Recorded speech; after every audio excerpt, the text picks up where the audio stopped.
My brother stood in our mother's kitchen, holding a locksmith's business card like it was a winning lottery ticket. "You don't live here anymore, Danny," he said. "You haven't for years." I looked at the boxes stacked against the wall. Mom's boxes. 3 days after her funeral, and he'd already started packing her life into plastic totes, like she was a tenant who'd finally moved out instead of a woman we'd buried on Saturday. "I'm active duty," I said. "That doesn't mean I stopped being her son." He smiled the way he used to when we were kids, and he'd already eaten the last piece of cake before I got home from practice. "The house is mine now," Mom told me. "You'll get a check." I didn't argue. I just stood there, my hands cold, my chest tight, wondering how a man could look this calm while lying to his brother's face over their mother's kitchen table. That's when a voice behind me said, "Actually, we need to talk about that." I turned around. A woman in a crisp dress uniform stood in the doorway, folder in hand, eyes locked on my brother like she already knew exactly who he was. Michael's smile didn't disappear right away. It just froze there, like he hadn't decided yet whether this was a problem or an inconvenience. "Who are you?" he asked. She didn't answer him. Not yet. She looked at me instead. "Danny," she said, "I think it's time we showed him what your mother actually wanted." UCT 1. Growing up, our house never felt big. 3 bedrooms, 1 bathroom, a kitchen that smelled like coffee no matter the hour, and a porch light that stayed on longer than it should have most nights. But it always felt like enough. My mother, Carol, raised 2 boys mostly alone. My father left when I was 7, and I don't remember much about him except the sound of a car door closing and never opening again. Mom never once let us see her cry about it, not where we could see, anyway. She worked 2 jobs, sometimes 3, cleaning offices before sunrise and waiting tables until close.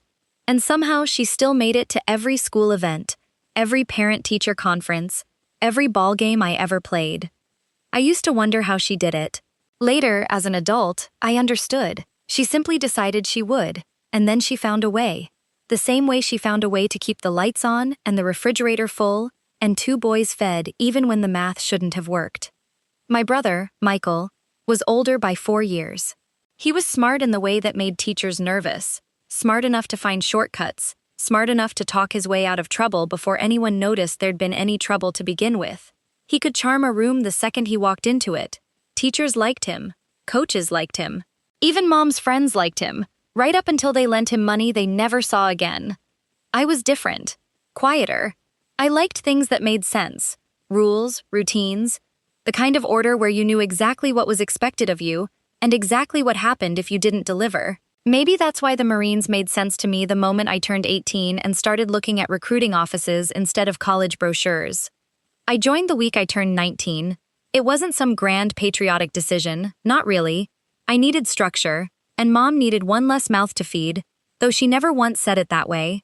She cried the day I left, though she tried to hide it behind a joke about finally getting the television remote back, after years of losing every argument to me and Michael. "Call me," she said at the bus station. "Every week, if you can." "Every week," I promised. I kept that promise for 12 years. Michael stayed in town.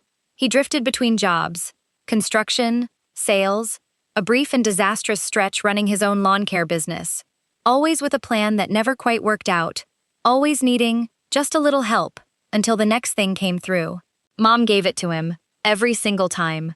$100 here, covering a late rent payment there, once, quietly, paying off a truck loan he'd fallen behind on, though she never told me the full amount, and I never asked. She never once complained about him to me. That wasn't her way. If anything, she defended him harder the worse things got, the way mothers sometimes do, like loyalty could patch over the parts that logic couldn't. "He'll find his footing," she told me once, over the phone. Her voice thin with the kind of hope that's had practice wearing thin. "He just needs a little more time than you did." I let it go. What else was there to say? I called home every week I could manage. Sometimes from a barracks phone with a line of guys waiting behind me. Sometimes from the middle of an exercise with 5 stolen minutes between briefings. Sometimes it was just 5 minutes. Sometimes it stretched into an hour, me lying on my bunk in the dark, listening to her tell me about the garden, or the neighbor's new dog, or how Michael had a new girlfriend she liked better than the last one, or how the roof had started leaking again and she'd need to get someone out to look at it. I flew home on leave 3 times over those years just to fix things myself: the roof, the water heater, a fence that had rotted through after a bad winter. Michael was always tied up during those visits. Working, he said, or between jobs and job hunting, which somehow required just as much time as an actual job. During one deployment, a letter caught up with me nearly a month late, forwarded through 3 different mail stops before it finally reached me. It was from Mom, written in her looping cursive, mostly about small things: the garden, a leaky faucet, a recipe she wanted to try. But near the bottom, she'd written something I read a dozen times before I finally folded it away. "I worry more about your brother than I let on," she wrote. "Not because he isn't capable. Because he's never had to be.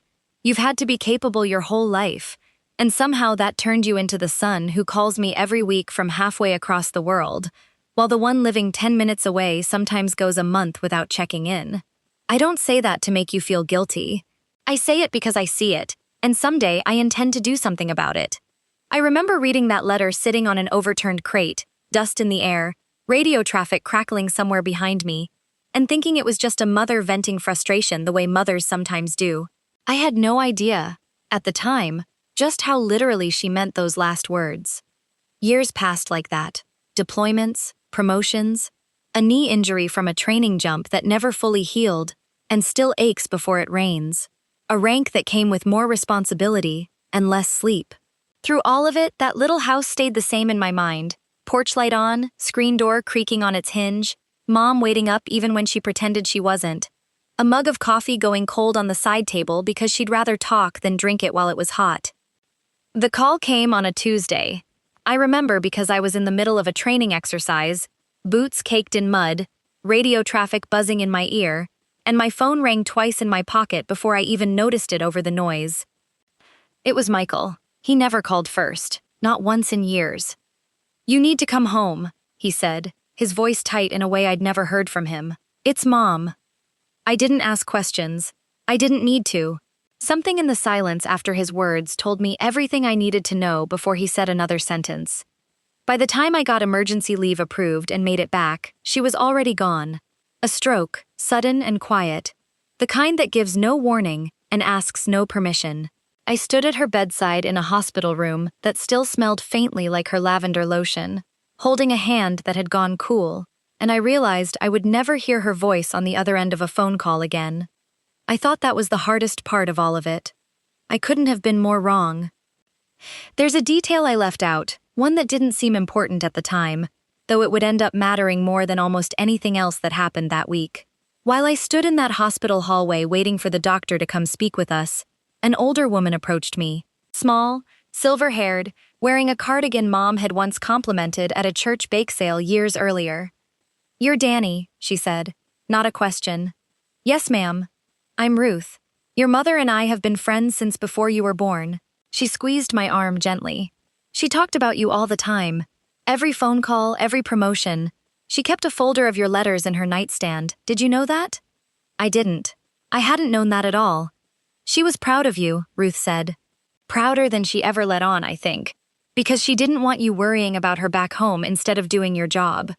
I thanked her, distracted, grief pulling my attention in every direction that day.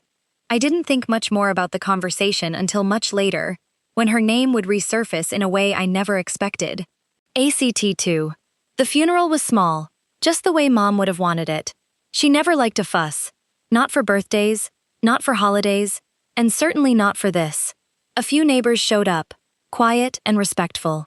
My old high school baseball coach came, gray now, leaning on a cane he hadn't needed the last time I saw him. A handful of relatives I hadn't spoken to in years stood near the back, unsure of where exactly they fit into the day. Michael cried harder than anyone. I remember standing beside him at the graveside, his shoulders shaking, and thinking, at the time, that grief looks the same on everyone. I didn't yet know how wrong that thought would turn out to be. 3 days later, I drove to the house to start sorting through her things. The part nobody warns you about. The part where you fold your mother's cardigans into boxes and try not to fall apart doing it. That's when I found the boxes already half-packed. That's when I found Michael on a stepstool, halfway through changing the locks on the front door. "You don't live here anymore," he told me, the words coming out smooth, almost rehearsed, like he'd practiced them in the bathroom mirror that morning. I set down the box I was carrying. "What are you doing?" "Making sure the house is secure," he said, not quite meeting my eyes. "There's no reason for both of us to have keys anymore." I tried to reason with him.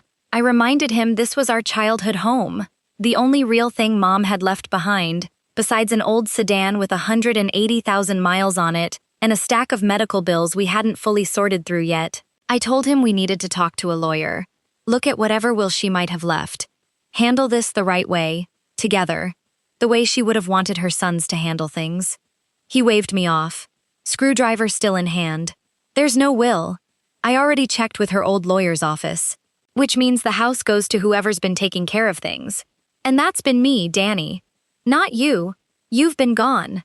Taking care of things." I almost laughed out loud, right there on the porch. I'd sent money home every month for years, quietly, without ever mentioning it to either of them. I'd used every scrap of leave time to fly back and fix the roof, replace the water heater, sit beside Mom in waiting rooms while Michael was busy, with whatever version of busy he'd invented that particular week. But I didn't say any of that. Grief has a strange way of making you quiet exactly when you should be loud, like the weight of losing someone steals the fight right out of you.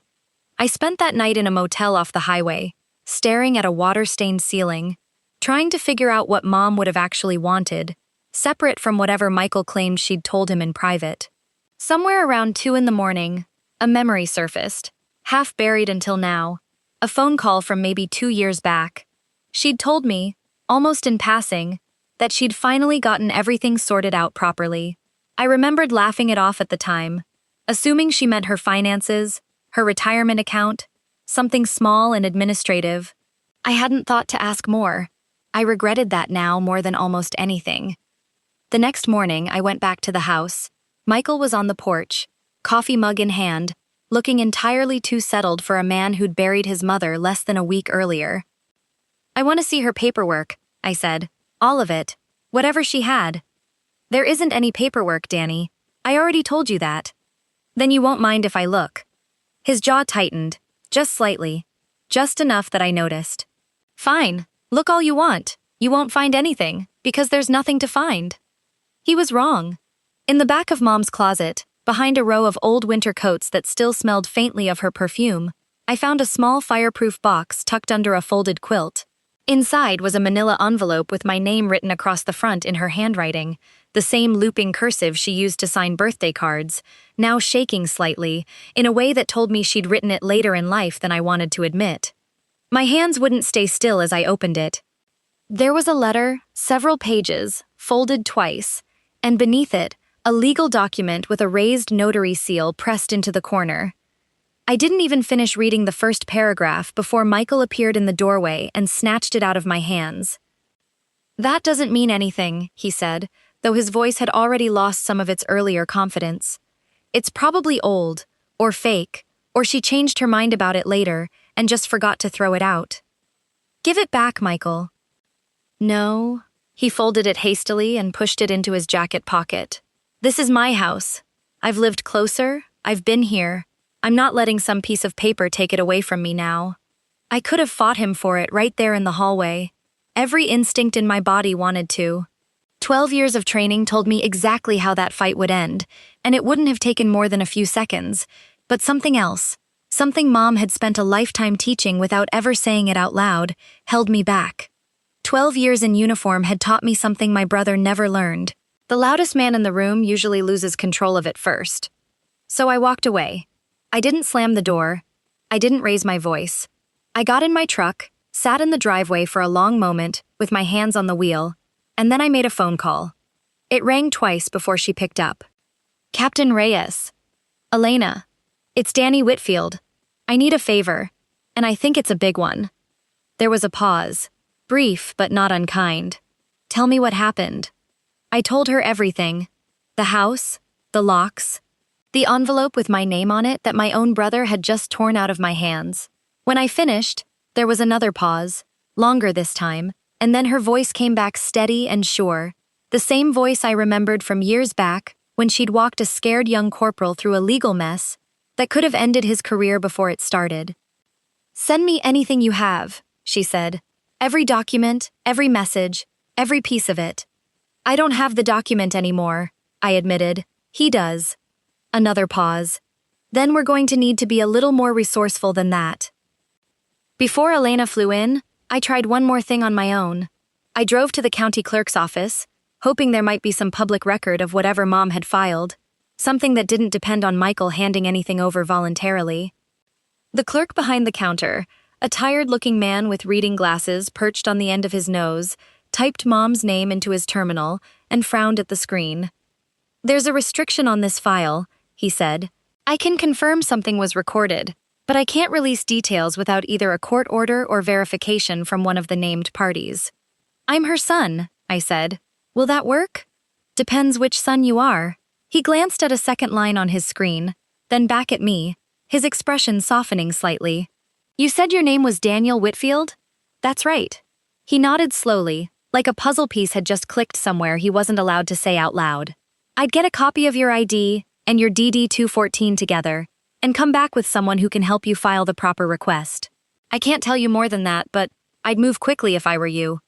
It wasn't much, but it confirmed something existed, something official, something Michael had been lying about from the very first conversation on that porch. I called Elena from the parking lot and told her what I'd learned. "That's exactly what I needed to hear," she said. "Sit tight, I'll be there in 2 days." That night, Michael called me. It was the first time he'd reached out since the day he'd taken the envelope. "You went to the county office," he said. It wasn't a question either. "How do you know that?" "Small town, Danny. People talk." A pause, heavier than the silence that came before it. "You're really going to do this? Drag lawyers and officers into a family thing? You changed the locks on our mother's house 3 days after her funeral," I said. "I think we're past keeping this a family thing." He hung up without saying anything else. I sat in my truck outside the motel for a long time afterward, phone still in my hand, wondering when exactly we'd become people who spoke to each other like that. ACT 3. Captain Elena Reyes wasn't a lawyer. Not exactly. Though she'd spent enough years in judge advocate general work that most attorneys treated her like one anyway. I'd worked alongside her years earlier during a legal assistance rotation, back when I was young and overwhelmed, and she was the only person in the building who seemed to actually care whether junior enlisted Marines understood the paperwork they were signing. She'd helped me untangle a landlord dispute back then that could have followed me for years if it had gone unresolved. It was the kind of favor that doesn't expire. "Send me what you have," she'd said. "Everything, even the envelope, if you can get a picture of it before he hides it." I managed a single photo of the outer envelope before Michael had taken it. My name, Mom's handwriting, a date stamped faintly near the seal. It wasn't much, but it was something, and Elena said something was often enough to start pulling a thread. 2 days later, she called back. Her voice had a different weight to it this time, more careful, more certain. "I made a few calls," she said, "to the county recorder's office, and to a notary public, whose stamp matches the partial one visible in your photo. Danny, if what I'm hearing is accurate, your mother filed something official, something with legal weight. This isn't just a letter." "What kind of something?" "I'd rather not guess over the phone. I'm coming to you." I told her she didn't have to do that. She was stationed hours away, and this wasn't exactly Marine Corps business. "You covered for me once when it cost you nothing to look the other way, and everything to actually help," she said. "I remember that, Danny. Let me do this." 2 days after that, she flew in on her own time, in her dress uniform, because she said some conversations needed a little more weight behind them than a phone call or a casual visit could carry. I met her at the airport, and if I'm honest, seeing her step off that flight was the first moment in a week I'd actually felt like the ground under me might hold. We drove to the house together, mostly in silence, the kind of silence that isn't uncomfortable so much as focused, like both of us were rehearsing what came next without saying it out loud. Michael answered the door already annoyed, already braced for a fight he thought he understood the shape of. "Who is this?" he asked, eyeing her uniform like it was some kind of costume he hadn't been told about. "Captain Elena Reyes," she said, calm, even. "I served with your brother, and I have some questions about a document you may currently be in possession of." Michael's face did something complicated, somewhere between defiance and dread. like a man watching a bill come due that he'd convinced himself he'd never have to pay. "I don't have to talk to you," he said. "No," she agreed easily. "You don't. But you'll probably want to, because right now, you're holding on to a piece of paper that could turn what should be a private family matter into a much bigger problem, for you specifically." That got his attention in a way nothing else had. "What are you talking about?" She stepped inside without being invited, not aggressively, just with the quiet confidence of someone used to rooms falling into order around her. "Your mother didn't just leave a letter, Michael. Based on what I've confirmed with the county recorder, she filed a formal notarized beneficiary designation on the property 2 years ago. It names your brother as the sole inheritor of this house." Michael went pale. "That's not possible. She never mentioned anything like that to me." "She wouldn't have needed to mention it to you," Elena said, not unkindly. "It's a legal filing, not a conversation, and right now, concealing or destroying that document isn't just a family disagreement. Depending on what you've done with it, it could rise to the level of fraud or destruction of an estate record. I'd strongly recommend you hand it over voluntarily, before this goes anywhere neither of us wants it to go." Michael's shoulders sank like something inside him had finally stopped fighting. "Why would she do that?" he asked, and for the first time since I'd arrived at that house days earlier, his voice actually cracked. "Read the letter," I said quietly. "The one you took from me. Read it, and maybe you'll understand." He hesitated for a long moment, standing there in the doorway of the house we'd both grown up in. Then, slowly, he reached into his jacket and pulled out the folded envelope. The one he'd claimed didn't matter. The one he'd been carrying around like a secret he wasn't ready to face. He sat down on the porch steps. His hands weren't steady as he unfolded the pages. He read it out loud, slowly, his voice shaking more with every line. Mom had written that she loved us both the same, and that nothing about this decision came from anger or favoritism. But she also wrote that she'd spent years watching one son build a life around discipline and sacrifice, sending money home without ever being asked, showing up on leave to fix a roof, instead of asking for anything in return. And she'd spent those same years watching her other son treat her generosity as something owed to him, rather than given freely. She wasn't punishing Michael, she said so directly, in her own handwriting, on the second page. She was simply making sure the one thing she had left to give, this small house with its creaking screen door and stubborn porch light, went to the son who had never once asked her for anything. Michael sat frozen on the steps for a long moment after he finished reading, the letter trembling slightly in his hands. "I didn't know," he said finally. "I swear to you, Danny, I didn't know any of this existed." "I believe you," I said. And standing there, watching him fall apart in a way I'd never once seen growing up, I found that I actually meant it. There was one more piece neither of us expected. Near the bottom of the second page, in a slightly different pen, like she'd added it during a later visit to the notary, Mom had written a short note asking that if either of us ever doubted her intentions, we speak with Ruth, who she said had helped me find the courage to finally put this in writing. I hadn't mentioned Ruth to Michael. I hadn't told anyone about that conversation in the hospital hallway. But when I said her name out loud, something shifted in his face. "Ruth Callahan?" he asked. "From the church?" "You know her?" "She used to come by the house sometimes, near the end. I thought she was just checking in on Mom. I didn't think much of it." He rubbed a hand over his face. "I should have asked more questions. About a lot of things." Elena spoke up gently. "It might help to hear it from her directly. Sometimes these documents feel less real on paper than they do coming from someone who was actually there." We called Ruth that same afternoon. She answered on the second ring, and when I explained what had happened, she was quiet for a moment before she spoke. "I told her she should tell you boys herself," Ruth said softly. "She kept saying there'd be time. I suppose she thought there always would be." She paused. "She loved you both, Danny. Every single conversation we had, she circled back to the two of you eventually. But she also knew the difference between loving someone and enabling someone. She just finally decided to act on it." Michael didn't say much after that call ended. He sat on the porch steps a while longer, staring at nothing in particular, and for the first time since I'd arrived at that house, I didn't feel angry looking at him. I just felt tired, and sad, and strangely close to him, in a way grief sometimes forces, even when nothing else will. ACT 4. Captain Reyes didn't push for anything dramatic.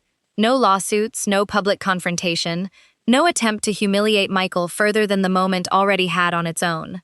She simply helped me file the paperwork correctly through the county recorder's office, made sure the deed finally reflected what Mom had legally and clearly wanted, and placed a few calls to a locksmith of her own choosing, one who wouldn't be changing anything without proper authorization this time. Michael didn't fight it. Maybe some part of him had known all along that Mom's patience with him had quietly run out years before either of us realized it. Maybe reading her words in her own handwriting had done something a courtroom never could have. What he did instead surprised me more than anything else that entire week. He asked if he could keep just one thing from the house. Not money, not any claim to the property. Just Mom's old rocking chair, the one she used to sit in every evening on the porch, coffee going cold beside her while she watched the street and waited for one of us to call. I told him yes without hesitation. We didn't hug that day. We didn't cry together. Not yet. Not with Elena still standing there watching the aftermath of a mess most families never have to survive. But a few weeks later, my phone rang, and it was Michael's name on the screen. No requests attached to the call, no excuses waiting on the other end. Just his voice, quieter than I remembered it being in years, asking how I was holding up. It wasn't forgiveness delivered all at once, wrapped up neatly like a movie ending. Trust doesn't rebuild itself in a single phone call, no matter how sincere it sounds. But it was a start, and after everything that had happened in that house, a start was more than I'd ever expected to get from him. A month after that first call, Michael asked if he could come by the house. Just to talk, he said, not to ask for anything. He showed up on a Saturday afternoon carrying a box of Mom's old photographs he said he'd found while cleaning out his apartment. Ones she must have given him years earlier that he'd never bothered to look through until now. We sat at the kitchen table, the same table where he'd once smiled at me over a locksmith's business card, and went through them one by one. There was one of the two of us as kids, maybe 6 and 10, standing in front of that same porch, squinting into the sun. Another of Mom at a 4th of July barbecue, laughing at something just out of frame. One of me in my dress uniform at my first promotion ceremony, Mom standing beside me, beaming, a photo I didn't even know existed. She kept all of these, Michael said quietly. Every one. Yeah, I said. She did. Neither of us said much else that afternoon. We didn't need to. Sometimes grief and forgiveness sit at the same table without asking to be named out loud. ACT 5. Months later, I sat on that same porch myself, in the house that was finally, legally, unmistakably home. Captain Reyes had long since gone back to her own duty station, though she still called every few weeks to check in, always ending the conversation the same steady way. Your mother knew exactly what she was doing, she told me once. She just needed someone to make sure it actually happened the way she intended. I keep the letter framed now, hanging in the hallway, right beside the front door where I see it every time I come and go. Not because I still need proof of anything, because I want to remember what she saw in me long before I ever saw it in myself. Some evenings, I sit in her rocking chair. Michael eventually gave it back, insisting the porch was where it belonged. And I think about how close I came to losing the last piece of her over a changed lock and a lie born out of grief and old resentment. I didn't lose it. And somewhere, sitting in that chair with the porch light glowing overhead, I like to think she already knew I wouldn't. Michael comes by more often now, usually on Sundays. Sometimes we just sit on the porch and don't say much of anything, the way families do when the silence has finally stopped being uncomfortable. Last month, he brought his daughter, my niece, 5 years old and full of questions about everything, including why the porch light stayed on even in the daytime. That was Grandma's light, I told her. She used to leave it on so we'd always know how to find our way home. Even though she's not here anymore? Especially because of that, I said. She thought about it for a moment, the way kids do when they're turning something over that's a little too big for them yet. And then she went back to chasing fireflies in the yard, like the conversation had never happened. Michael watched her from the steps, that same rocking chair creaking gently beside him, and for the first time in a long while, I saw something in his face that looked less like guilt and more like peace. Mom never got to see her granddaughter grow up. She never got to see the two of us sitting on that porch together without an envelope or a lawyer or a locksmith standing between us. But I think she saw it coming, long before either of us did. I think that's exactly why she wrote that letter in the first place. If this story reminded you that real honor doesn't need to be loud, subscribe next video, I'll share another unforgettable story. What's one thing your family taught you that you didn't fully understand until it was almost too late?